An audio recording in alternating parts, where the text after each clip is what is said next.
Kinshasa na biso réalité ya banaki réalité ya banaki réalité ya banakino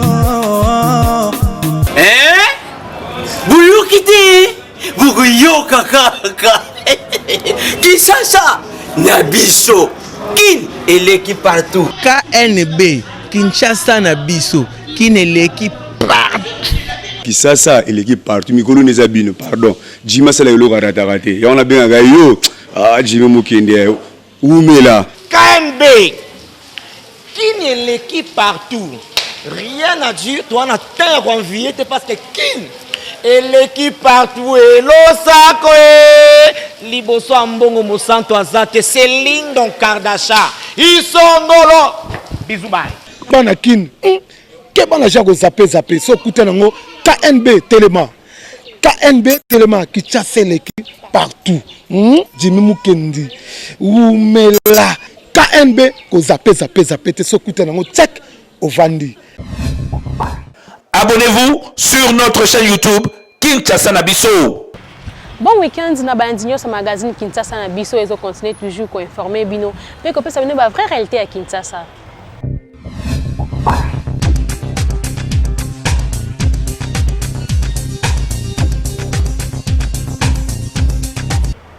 Tofongwa l'édition na biso ya mokolo alelo na DGG ya cour constitutionnelle ou Boulou na Kilomba. Oyo ba prêta qui sermenté liboso ya chef de l'État, présidence de la République ba sengi na mokonzi ya mboka a constaté démission na bango d'office. À travers communiqué de presse, Sali, présidence de la République, Betty c'était que ezongeli na président de la République y a constaté démission ya Noël Kilomba na Jean Ouboulou. Cabinet à président de la République évoqué article 45 il y a loi organique il y a 10 octobre 2006 portant statut il y a magistrat dans la République démocratique du Congo oyo et lobby que Kolobake bazali démissionnaire d'office ceux qui magistrat a prêté serment to a renouvelé yango te liboso ya mokonzi ya mboka après un mois ya notification na ye lokola Ouboulou na Kilomba prêté serment te liboso ya mokonzi ya mboka Félix Antoine Tshisekedi Tshilombo bosana fonction wana tata omi bale Kilomba na Ouboulou po bazongela musala il faut tozonga lisusu le 4 août 2020 pour prêter serment simanango nde bakota musala soki te ndenge ezali déjà boye babosana ndenge communiqué ya présidence de la République et Betty c'était batata bayangi noa. Bolanda 43e réunion à conseil de ministres oyo esalamaki mokolo ya lobi vendredi 7 août 2020 elongo na mokonzi ya mboka pe na gouvernement na nyonso. Compte rendu de la 43e réunion du Conseil des ministres. C'est ce vendredi 7 août 2020 que s'est tenue par vidéoconférence la 43e réunion du Conseil des ministres sous la présidence de son Excellence M. Félix-Antoine Tshisekedi Tshilombo, président de la République, chef de l'État. L'ordre du jour comportait les points suivants. 1. Communication de son Excellence M. le Président de la République, chef de l'État. 2. Points d'information. 3. Approbation d'un relevé des décisions du Conseil des ministres. 4. Examen et adoption des dossiers. De la communication de son Excellence, Monsieur le Président de la République.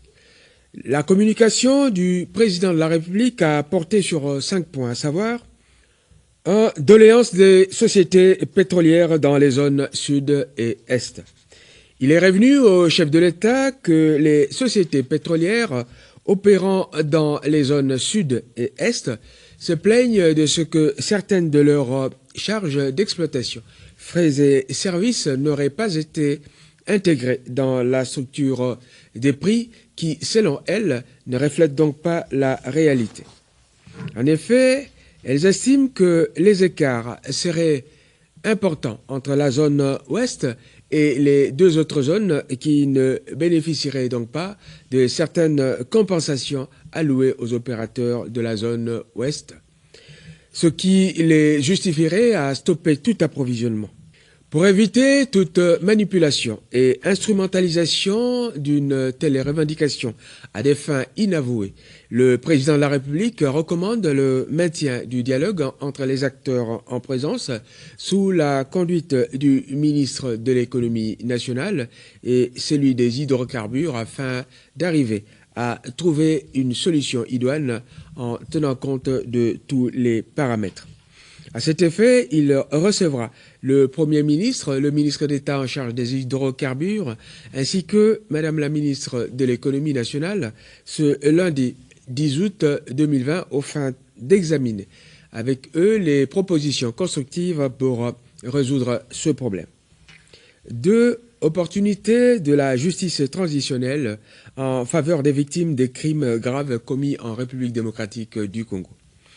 Pour remédier au lourd héritage des abus des droits humains dans les sociétés qui sortent des conflits armés, le mécanisme de justice transitionnelle s'offre comme un des outils à même de contribuer à lutter contre l'impunité des crimes graves, à faciliter la reconnaissance et l'indemnisation des victimes. L'importance de ce mécanisme est telle que, en mars 2010, le secrétaire général de l'Organisation des Nations Unies avait publié une note d'orientation sur l'approche des Nations Unies en matière de justice transitionnelle. Son principe 9 appelle l'organisation à faire en sorte que les processus et mécanismes de la justice transitionnelle prennent en compte les causes profondes des conflits et les régimes de répression et qu'ils abordent les violations de tous les droits, y compris des droits économiques, sociaux et culturels. La note d'orientation précisait en outre que cette approche était nécessaire si l'on voulait que la paix l'emporte. C'est dire que la justice transitionnelle facilite les chances de la société à revenir à un fonctionnement pacifié dans les zones à conflit et, à terme, de favoriser la réconciliation en reparant les injustices du passé par des mesures visant à rendre possible un avenir équitable.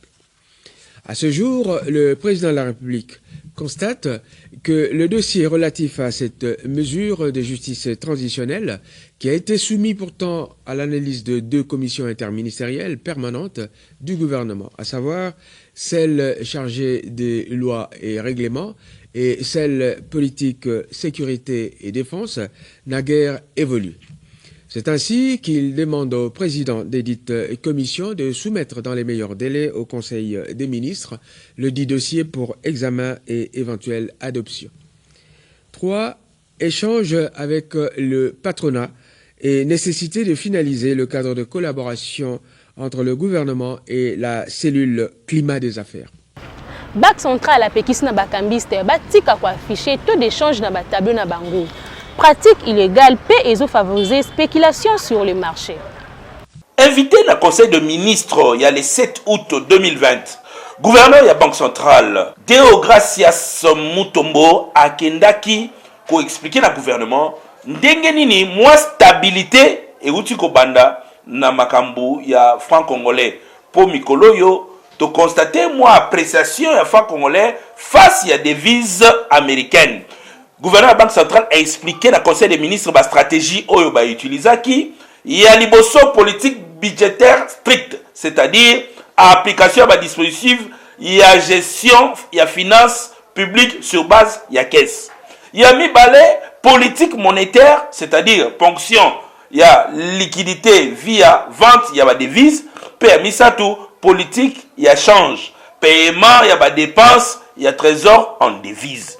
Il a été noté une certaine accalmie sur les marchés de change, concrétisée par une légère appréciation de la monnaie nationale par rapport aux devises étrangères. Parmi les facteurs d'appréciation, il y a lieu de souligner ce qui suit. La politique budgétaire stricte, avec application d'un dispositif de gestion des finances publiques sur base caisse. La politique monétaire, avec paiement des dépenses du Trésor en devises. Parmi les facteurs d'appréciation, il y a lieu de souligner ce qui suit. La politique budgétaire stricte, avec application d'un dispositif de gestion des finances publiques sur base caisse. La politique monétaire, avec ponction des liquidités via la vente des devises. La politique de change, avec paiement des dépenses du Trésor en devises. Le gouverneur a indiqué d'autres mesures, notamment celles relatives à la politique budgétaire susceptible de relancer l'économie. Auparavant, il avait fait remarquer l'évolution favorable de l'inflation par rapport à la précédente période. Après débats et délibérations, le Conseil des ministres a pris acte du rapport présenté par le gouverneur de la Banque centrale. Mayele o basaleli yangonde esali que ba maîtriser to ya dollar. Ministre ya finance a approuvé ki rapport wana, Conseil des ministres a entendu ba yokaki de Gracias Mutombo pe ba pesa ki recommandation que mingi esengeli économie en mboka efanda po taux d'échange pe efanda kitoko. Yangonde idéologie ba kokenango po na kofandisa masolo libela. Mais entre-temps, ba pekisi ba kambiste ko afficher tableau. Kambiste longola tableau na yo poto oyo za kocha ezali to illégal pe ezali ko favoriser spéculation. Illégal elingi koloba nini? Yo ozali na droit ya kocha to te po banque centrale te chaka to et puis tant yo cheto na yo selon yo yebaka ke batu mususu ba ko kosala yango pona ko yiba batu mbongo pona ko lekela batu ba mive eza kosala ke batu mususu ba tomber victime ya ba mataki te ya ba dollar. Mwana mboka yebela tableau ni banda ya boutique to ni banda ya bureau de change ba pekisi fungola bato ipeyoka. Honorable Guy Luandomboyo a réconcilié qui des grandes personnalités ya bana ekanga. C'est important. Sénateur Lokola mwana pe moko ya ba notable ya Grand Équateur. Sénateur Guy Luandomboyo mardi 4 août na cabinet na ya Mosala a piloté opération moko très délicate. Il y a qu'au réconcilier Monsieur Clément Yodji, président entrant, il y a association Banekanga, P. Monsieur Ezaïn Joly, président sortant. Ezalaki Bendabika, Kassi le Kaki Malamu. C'est ça. Mon solo pe beaucoup bimate, mon sabe utamba malamu. Très bien. Voilà. Ezalaki moment ya émotion ya kosakanate, oyo to monaki, batulokola ba honorable Folie Lelo Nzazi, sénateur pe président ya commission ya réconciliation pe arbitrage ya CPCD na ba notable monsieur ya Grand Équateur lokola ministre honoraire Lisanga Bonganga. Yoka maloba ya bénédiction oyo sénateur Guy Luandomboyo mwana ekanga ya solo abimisi pona communauté pe famille na ye ya Grand Équateur. Président Clément Yodji, plein succès. Président Ezaï, Tiama Bokono Yoloko, va vice-président, va secrétaire général.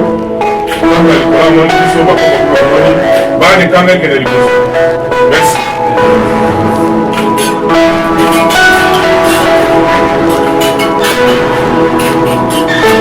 Bana ekanga bakende liboso wana maloba ya sénateur Guy Luandomboyo oyo na suka batikaki nyonso na maboko ya Kolo Nzambe. Boye malamu.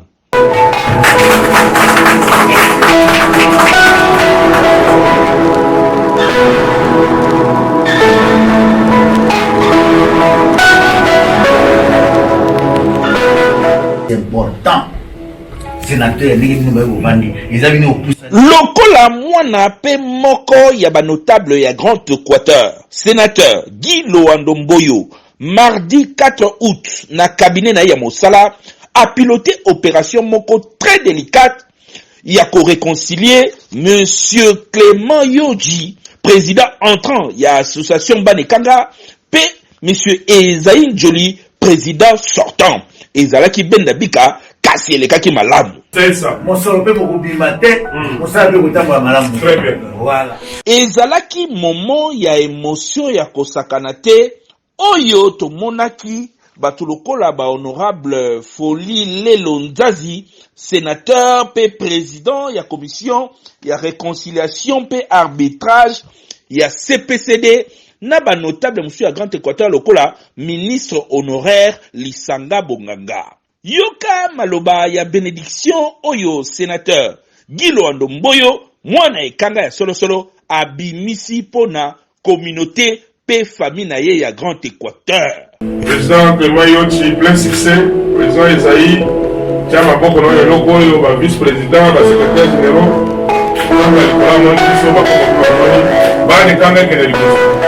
Merci.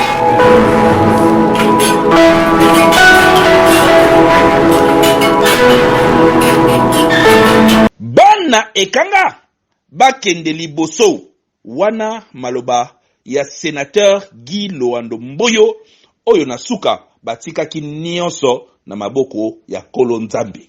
Boye malamu.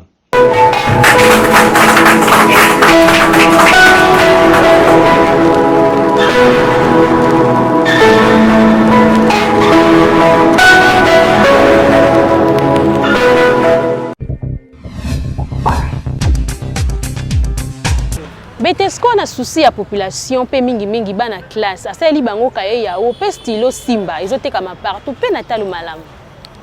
Betesco toujours na souci ya kosunga peuple congolais et surtout que classe ezongi donc ba memeli bino ba kaye ya qualité supérieure pe ba stylo Simba pona kosunga bana na période scolaire oyo. Ba kaye ya oyo ya Betesco yango yeye déjà sur le marché oyo ezali cartonné toza na lignée na quadrillé donc ça A5 bakaye registre yango eza lignée quadrillé ya kana magasin Betesco na Zandu okuta bakaye nyusu tu ezali ya 100 feuilles quadrillé lignée ya 48 feuilles quadrillé lignée ya 24 feuilles quadrillé lignée ya 12 feuilles quadrillé lignée na bakaye registre nyonso ya qualité ya malamu ya A4 moins A5 tobo sanaté toza ba stylo Simba yali stylo mungo to kuwe isi yango ozu yango ezokoma. Vraiment Betesco musungi ya mboka somba bakaye na ba stylo oyo partout na République démocratique du Congo mobimba pe na moins cher.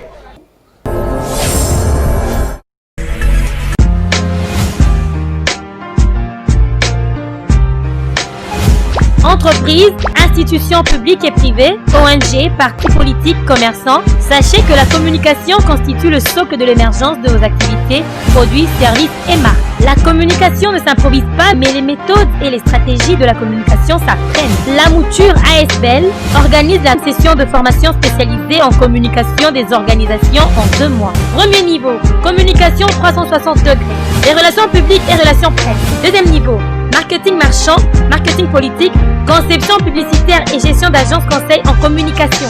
Venez apprendre les méthodes pratiques de la gestion de votre organisation avec les formateurs hautement qualifiés et expérimentés.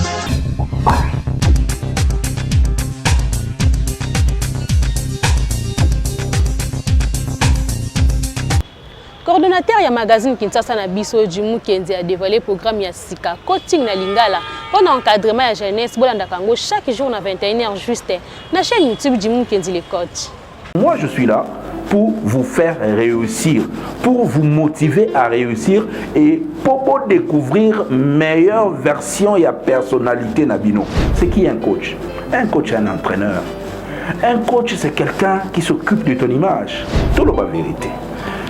Est-ce que, par exemple, la République démocratique du Congo, Tozaka a besoin de mettre ma politicien? Mon frère Bonheur n'a pas dépendre de yo moko. Mouto ayem sako ke Bonheur na yo, bakanga yango na bakoko na yo na banoko na lokuta. Yo lingi mwana linga mbongo te. Yo lingi mwana yeba ndeni ko fructifier mbongo te. Mais après lingi azala riche, c'est contradictoire. Longa d'abord na mutu na oke non, qui c'est mbongo ya laka. Natangi lobby na ba réseaux sociaux, un gars qui dit à lobby oh mais finalement il y a des filles qui ont 4 à 5 mecs. Oh bah gérera bango mogo. Mais na compte na bango ta $10 ezate. Abi yo bolingo ngo e pa na ezala ngo ka gratuité. Longa d'abord na mutu na oke non, pour bonga il faut que simbe pas mama songolo. Je suis à l'antenne désormais chaque jour à 21h, heure il y a République démocratique du Congo pour na couper Sabine Basséan chez coaching. Et acteur principal, il y a programme O, ce n'est pas moi. Acteur principal, il y a programme O, Esayo. eza coaching na lingala nano ezala te eza ba biloko moko oyo ninge koteli na ninge zoyela muto na ozela ngote monsieur Koti. C'était moi votre frère Jimmy Mukendi Chimanga, le coach, et je suis là juste pour vous booster.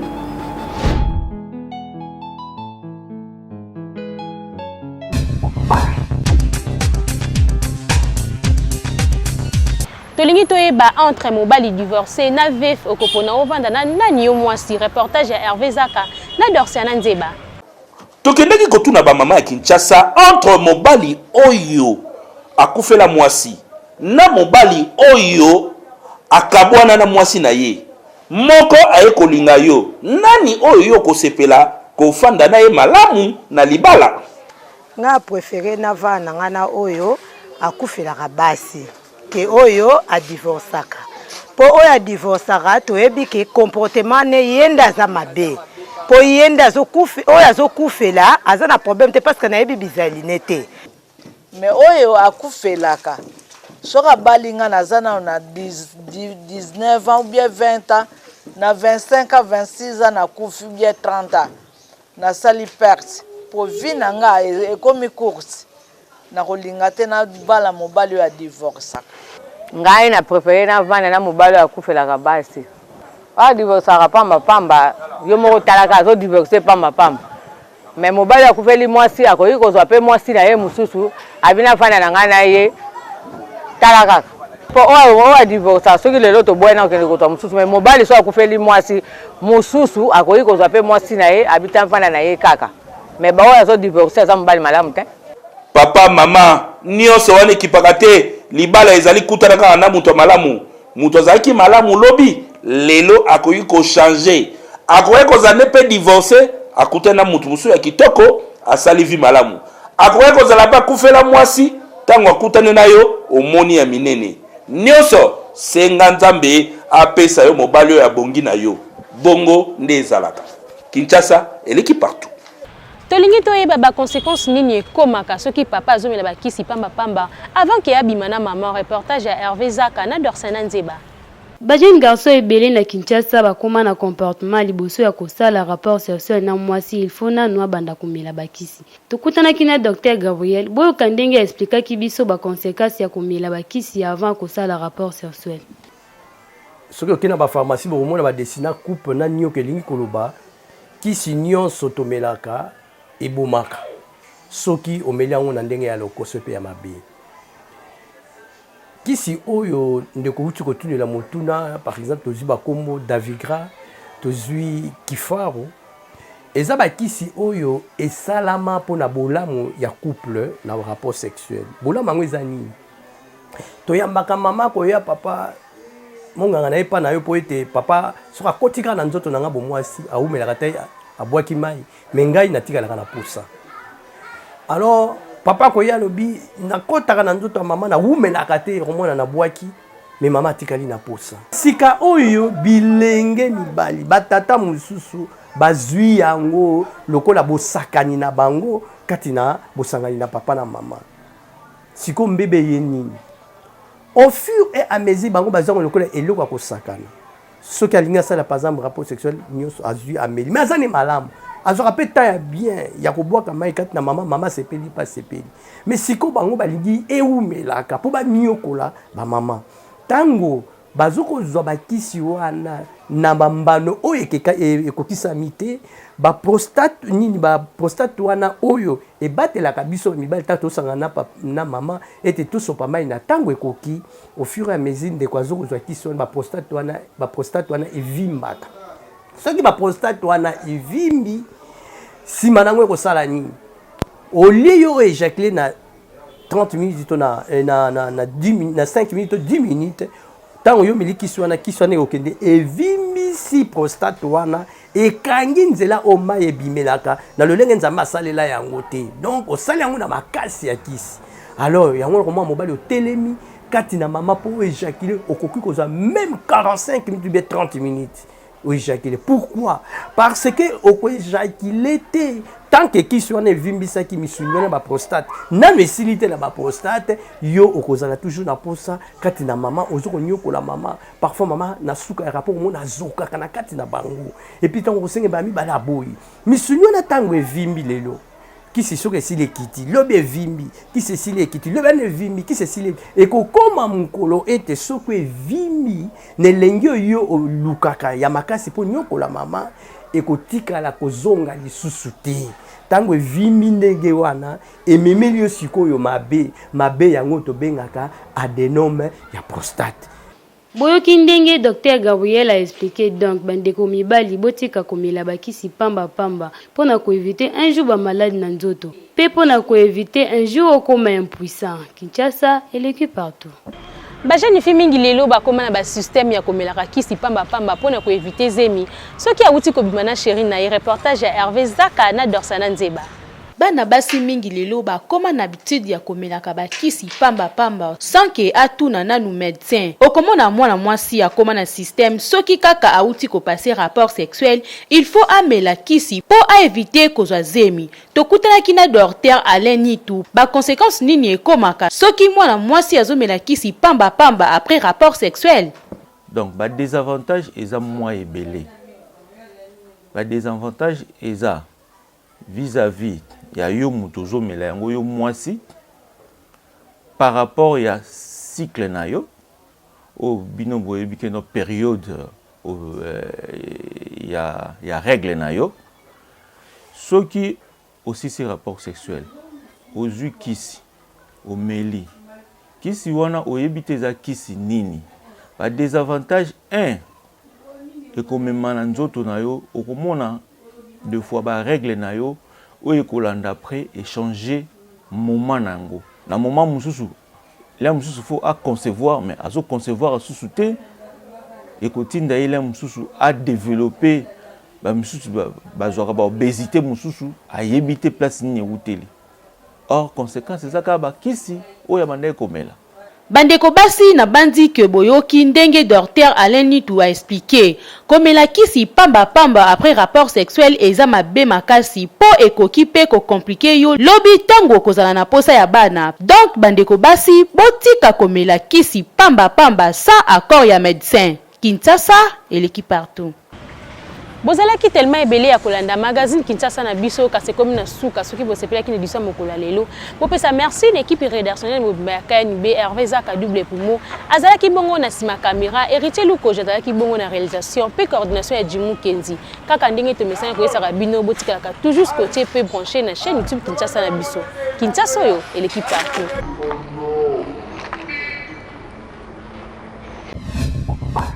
Abonnez-vous sur notre chaîne YouTube Kinshasa na biso. Magazine